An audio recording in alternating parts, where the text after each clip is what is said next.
There has often been violence against the Rohingya in Myanmar, but Tosmin Bena's village had always managed to avoid the trouble. Not this time. Tosmin says her husband and one of her children were killed. She grabbed her other children and fled to Bangladesh.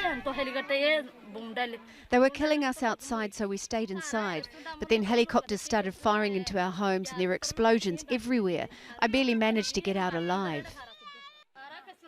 Tosmin came with a group of other mothers.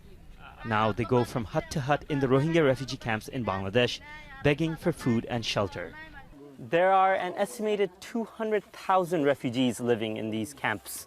Even before the fresh arrivals, they were already overcrowded. But for every new refugee who arrives in Bangladesh, these camps are still likely to be the first place where they seek shelter. Bangladesh has long had an antagonistic relationship towards Rohingya refugees, keeping them in crowded camps.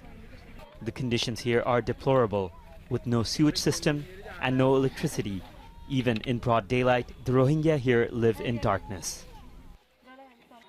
But the latest crisis, with atrocities against the Rohingya widely reported on social media, has sparked discussion in Bangladesh on whether to open the borders. But most people remain ambivalent. I can't say whether we should allow refugees or not. That's for the government to say. What we're hearing now is that it would harm us if more Rohingya come.